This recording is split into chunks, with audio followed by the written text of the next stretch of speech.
بسم اللہ الرحمن الرحیم۔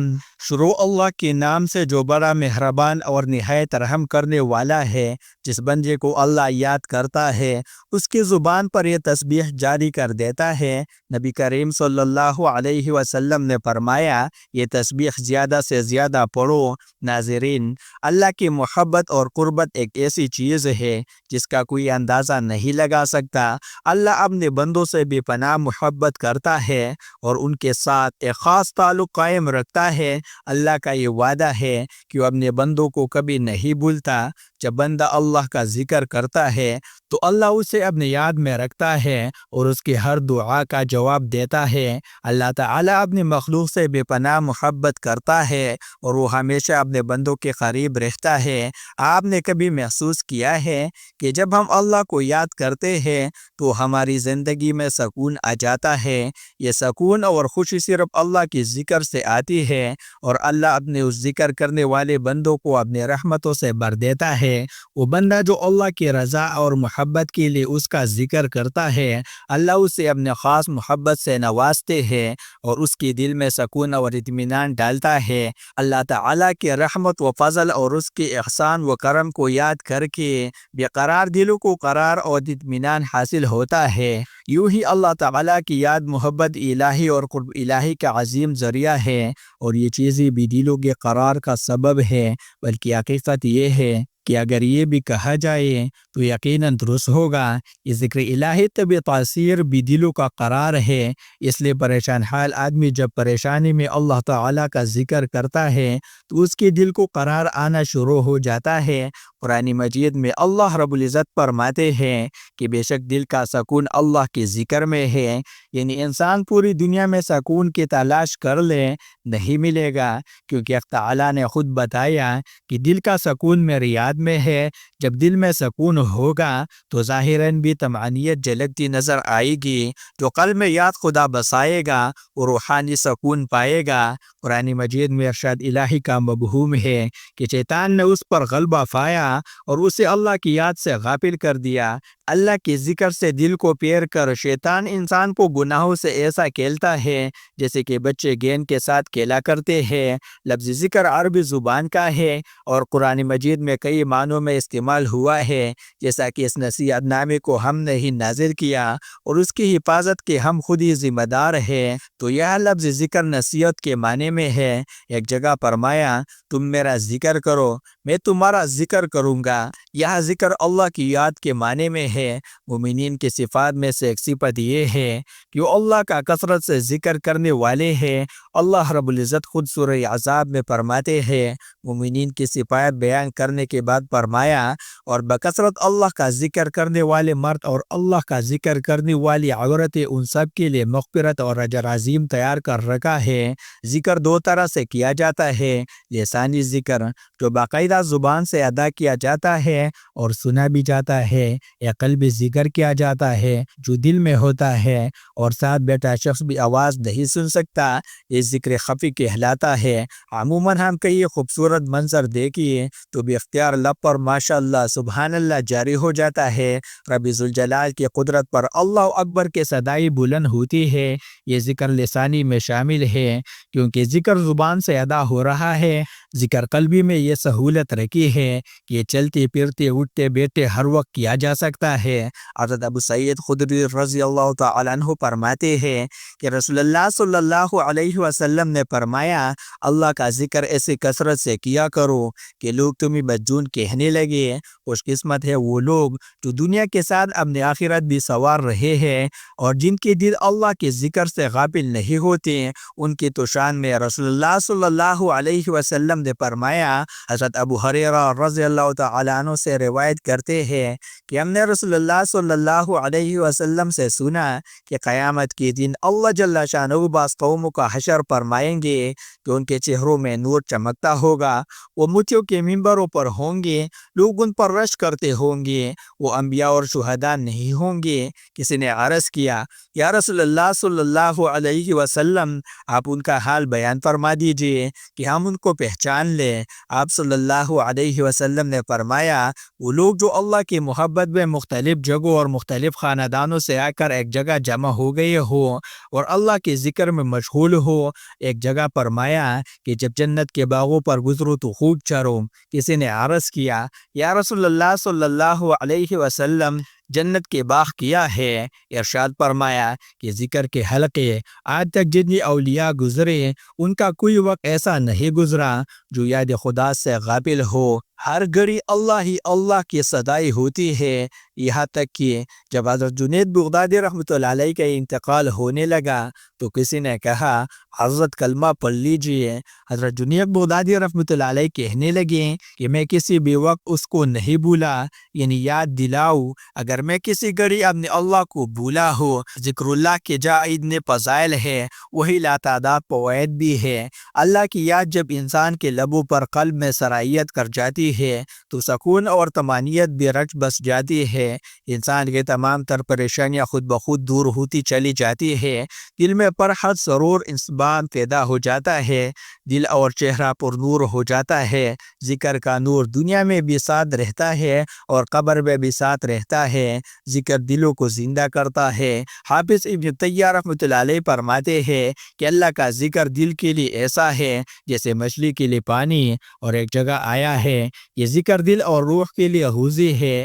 ذکر ایسا نشہ ہے جس کا اثر نہ ختم ہونے والا ہے، ایسا سکون و لذت جو باقی رہنے والے ہیں۔ اللہ کا ذکر دلوں سے ظلمت مٹا کر حلاوت ایمانی پیدا کرتا ہے، روح قلب کو طمانینت بخشتا ہے۔ اللہ کا ذکر جب دل میں بس جاتا ہے تو پھر کوئی طاقت اس سے دور نہیں کر سکتی۔ جتنا ہم اللہ کا ذکر کریں گے قرب الہی اتنی زیادہ نصیب ہوگی، جتنی ہم غفلت برتیں گے اتنی دوری ملے گی۔ اللہ پاک ہمارے قلب و روح کو اپنی یاد سے مالامال فرمائے، آمین۔ اللہ تعالیٰ کا ذکر کتنا ضروری ہے، اس کی اہمیت کا تو اندازہ آپ اس سے لگا لیں کہ آپ صلی اللہ علیہ وسلم کا مبارک ارشاد ہے کہ جو ذکر کرنے والے اور جو نہیں کرنے والا ہے اس کی مثال زندہ اور مردے کی سی ہے، یعنی ذکر کرنے والا زندہ ہے اور ذکر نہ کرنے والا مردہ ہے۔ ذاکر آدمی زندہ ہوتا ہے اور جو ذاکر نہیں وہ مردہ ہے۔ اس سے اندازہ کر لیں کہ اللہ جل شانہ نے اس کو ہمارے روحانی حیات کے لیے کتنا ضروری قرار دیا۔ پھر اللہ پاک نے اس پر کوئی پابندی بھی نہیں لگائی، وضو کی پابندی نہیں لگائی، صرف ایک پابندی لگائی کہ گندی جگہ پر نہ کرو۔ باقی ہر طرح سے اللہ پاک کا نام لیا جا سکتا ہے، لیٹے کھڑے بیٹھے ہر طرح سے کیا جا سکتا ہے، بلکہ عقل مندوں کی جو نشانی بتائی گئی ہے وہ یہ کہ بے شک کائنات کے اندر اور رات دن کا جو الٹ پیر ہے اس میں عقل مندوں کے لیے بڑی نشانیاں ہیں۔ پھر اللہ پاک نے عقل مندوں کی تعریف خود فرمائی کہ عقل مند کون لوگ ہیں، تو فرمایا کہ عقل مند وہ لوگ ہیں جو کھڑے بیٹھے لیٹے ہر حالت میں اللہ تعالیٰ کو یاد کرتے ہیں اور کائنات کی پیدائش میں اور جو کچھ اس میں ہے اس میں غور و فکر کرتے ہیں، اور ان کے دل سے بے ساختہ یہ بات بلند ہوتی ہے کہ اے اللہ، تو نے ان سب چیزوں کو بے پیدا فیدان نہیں کیا، بس ہمارے اوپر بھی فضل فرما دے اور ہمیں عذاب جہنم سے نجات فرما دے۔ تو عقل مندوں کی نشانی یہ بتائی گئی ہے۔ ذکر کے بارے میں فرمایا کہ اللہ تعالیٰ کا ذکر خوب کثرت سے کرو اور صبح شام اللہ تعالیٰ کی تسبیح بیان کرو۔ ساتھ میں یہ بھی فرمایا کہ سبحان اللہ کی عجیب شان ہے ذکر کی۔ اللہ پاک فرماتے ہیں کہ اگر تم اللہ کو مجلس میں یاد کرو گے تو اللہ تعالیٰ اس مجلس سے بہتر مجلس یعنی فرشتوں کی مجلس میں تمہیں یاد کر لے گے۔ اور یہ بھی فرمایا کہ اگر اللہ پاک کو دل میں یاد کرو گے تو اللہ پاک اپنے آپ کے ساتھ تمہیں یاد کر لے گی۔ یہ تو حدیث شریف ہے۔ اس کے بارے میں بعض لوگ کو ذہن میں ہوگا کہ پتہ نہیں ضعیف ہے، کمزور ہے، اس قسم کی باتیں آج کل بہت سننے کو ملتی ہے، لیکن قرآن پاک کو تو کوئی ضعیف نہیں کہہ سکتا۔ قرآن پاک میں ہے فاذکرونی اذکرکم واشکروا لی ولا تکفرون، بس تمہیں مجھے یاد کرو میں تمہیں یاد رکھوں گا۔ ناظرین، آپ نے بھی دیکھا ہوگا کہ جو ذاکرین ہے لوگ ان کو نہیں بھولتے۔ خواجہ معین الدین چشتی اجمیری رحمۃ اللہ علیہ پتہ نہیں کب تشریف لے گئے ہیں اس دنیا سے، لیکن کیا لوگ ان کو بھول گئے ہیں؟ اسی طرح حضرت شیخ عبد القادر جیلانی رحمۃ اللہ علیہ، حضرت مجد الفسانی رحمۃ اللہ علیہ، حضرت امام غزالی رحمۃ اللہ علیہ، الغرض ذکر کی لائن سے جو بھی وابستہ ہے ان کو لوگ بھولے نہیں، اللہ جل شانہ ان کو یاد رکھواتے ہیں۔ اس کا مطلب یہ ہوا کہ یہ جو ذکر اللہ ہے یہ خیر کا خزانہ ہے، اور ہر طرح کے خیر کا خزانہ ہے۔ اس میں آدمی جتنا چاہے آگے جا سکتا ہے، مگر کیسے؟ حضرت ابراہیم علیہ السلام نے ہمیں ایک مستند ذریعے سے پیغام دیا، یعنی آپ صلی اللہ علیہ وسلم سے، کہ اپنے امت سے کہہ دے کہ جنت ایک چٹیل میدان ہے، اگر تم چاہتے ہو کہ اس میں درخت لگ جائے تو ذکر کرو، یہ جنت کے درخت ہے۔ ذکر اللہ کی کثرت سے جنت کے درجات بلند ہوتے رہتے ہیں۔ اسی وجہ سے آپ صلی اللہ علیہ وسلم نے ارشاد فرمایا کہ تم نرم نرم بستروں پر ذکر کرنے والوں کو ذکر سے نہ روکو۔ بعض لوگ مالدار ہوتے ہیں، اللہ نے ان کو مال دیا ہوتا ہے، اب جن کو مالدار پیدا کیا ہے تو ظاہر ہے ان کے پاس صوفہ سیٹ بھی ہوں گے، اچھے بیڈ بھی ہوں گے، قالین بھی ہوں گے، یہ ساری چیزیں ہوں گے، لیکن اگر وہ اللہ کو نہیں بولتے، اللہ کو یاد رکھتے ہیں، تو یہ چیزیں ماشاءاللہ ان کے لیے خیر کا ذریعہ بن رہے ہیں۔ مثلا ایک شخص ہے، وہ شاکر ہے، اللہ پاک نے اس کو گاڑی دی ہے، گاڑی میں بیٹھا ہے تو کہتا ہے اے اللہ تیرا بڑا شکر، تو نے میرے لیے بڑی آسانی پیدا فرمائی ہے، تو بیٹے ہی اس نے کما لیا۔ اگر کوئی اس کی عزت کرتا ہے تو کہتا ہے اے اللہ تیرا بڑا شکر کہ تو نے مجھے عزت دی ہے، یہ کہنے پر اس کا کام بن گیا۔ کھانا کھاتا ہے تو کہتا ہے الحمدللہ، کھانا بھی اس کا ذکر بن گیا۔ پانی پیتا ہے تب بھی الحمدللہ، وہی پانی پینا اس کے لیے ذکر بن گیا۔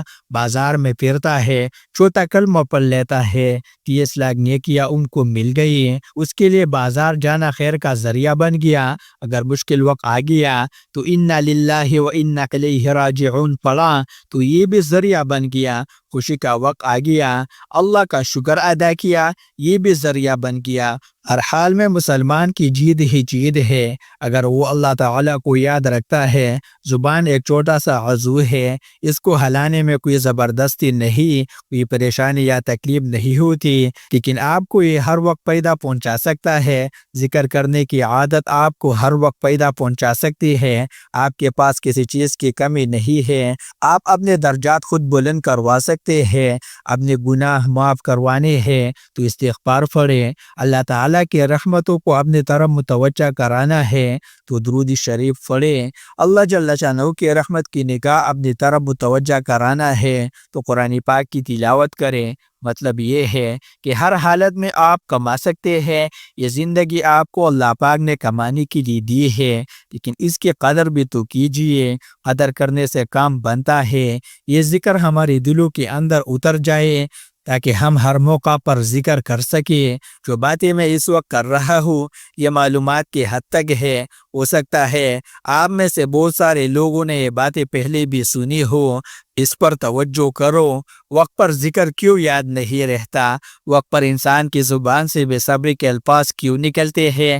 ناشکری کے کلمات کیوں نکلتے ہیں؟ موقع پر انسان سے لعانی گفتگو کیوں ہوتی ہے؟ وقت پر انسان کو ذکر کیوں یاد نہیں آتا؟ واقع مسئلہ ہے، لیکن وہ مسئلہ کیا ہے؟ وہ مسئلہ یہ ہے کہ دل بیمار ہے۔ بیمار دل میں خدا کہاں آتا ہے؟ اس کے لیے انسان کو ایک اور محنت کرنے کی ضرورت ہوتی ہے۔ یہ علمی باتیں ہیں، ان کے عملی باتوں پر انسان کو یقین آ جائے، اس پر عمل ہو جائے، اس پر دوام آ جائے، اس کے اندر اخلاص آ جائے، اور پھر وہ اخلاص قبول ہو جائے تو سبحان اللہ پھر بات بنی گی۔ ہم نے ان لوگوں کو دیکھا ہے جنہوں نے وقت کی قدر کی ہے، اللہ تعالیٰ کا ذکر اور تسبیح کی تو ان کی ساری پریشانیاں دور ہو گئی۔ ناظرین، ہم سب کی زندگی میں مشکلات اور پریشانیاں آتی ہیں، لیکن اللہ کے ذکر سے دل میں وہ سکون آتا ہے جو دنیا کی کسی چیز میں نہیں، کیونکہ جب بندہ اللہ کا ذکر کرتا ہے اللہ اور زیادہ اس کے قریب آتا ہے اور اس کی ہر ضرورت پوری کرتا ہے۔ اس بندے کو اللہ اپنے خاص محبت سے نوازتا ہے اور اس کی زندگی میں خوشی اور کامیابی لے آتا ہے۔ اللہ کی محبت کی بے شمار اور بے پناہ فوائد ہے، وہ اپنے بندوں کے ساتھ خاص تعلق قائم رکھتا ہے۔ لیکن کیا آپ جانتے ہیں کہ اللہ کو کون سا بندہ پسند ہے؟ جسے اللہ سب سے زیادہ یاد کرتا ہے وہ بندہ اللہ کی نزدیک کتنا پیارا ہوتا ہے کہ اللہ اسے اپنے خاص محبت سے نوازتے ہیں اور اس کی دعا کا جواب دیتے ہیں۔ تو جب کوئی بندہ اللہ کی سچی محبت اور عقیدت کے ساتھ تعلق قائم رکھتا ہے تو اللہ اس کو اپنی یاد میں رکھتا ہے۔ اللہ اپنی مخلوق میں سے وہ بندے پسند کرتا ہے جو اس کی ذکر میں مشغول رہتے ہیں، جو ہر وقت اللہ کا شکر ادا کرتے ہیں اور جو اپنی زندگی کو اللہ کی رضا کے مطابق گزارنے کی کوشش کرتے ہیں۔ جب ایسا بندہ اللہ کا ذکر کرتا ہے تو اللہ اسے اپنے محبت سے نوازتے ہیں اور اس کی دعاؤں کو قبول کرتے ہیں۔ اللہ کا یہ وعدہ ہے کہ وہ اپنے بندوں سے بھی غافل نہیں ہوتا۔ جو بندے اللہ کا ذکر کرتے ہیں تو اللہ انہیں اپنے خاص محبت میں گم کر دیتے ہیں اور اس کی دل میں سکون اور اطمینان ڈالتے ہیں۔ ناظرین، اللہ اپنے بندوں کی حالت سے اس وقت بھی خوش ہوتا ہے جو بندے اس کی محبت میں مگن رہتے ہیں، اور جب وہ بندہ اللہ کی رضا کے لیے زیادہ سے زیادہ ذکر کرتا ہے تو اللہ اسے اپنے محبت میں غرق کر دیتے ہیں، اس کی زندگی میں سکون اور کامیابی لاتے ہیں اور اس کے ہر عمل میں برکت ڈالتے ہیں، اس کے رزق میں برکت ڈال دیتے ہیں۔ تو اب آپ سوچ رہے ہوں گے کہ وہ کون سی تسبیح ہے جو اللہ اپنے پیارے بندے کو یاد کرتے ہیں اور اس کی زبان پر وہ تسبیح جاری کر دیتے ہیں۔ وہ تسبیح یہ ہے: واللہ الذی لا الہ الا هو الملک القدوس السلام المؤمن المہیمن العزیز الجبار المتکبر سبحان اللہ عما یشرکون۔ وہی اللہ ہے جس کے سوا کوئی معبود نہیں، بادشاہ نہایت پاک سب عیبوں سے، صاحب امن دینے والا نگہبان، غالب زوراور اور بڑائی والا پاک ہے۔ اللہ ان چیزوں سے جنہیں یہ اس کا شریک بناتے ہیں۔ یہ تسبیح نبی پاک صلی اللہ علیہ وسلم نے بہت زیادہ پڑھی تھی۔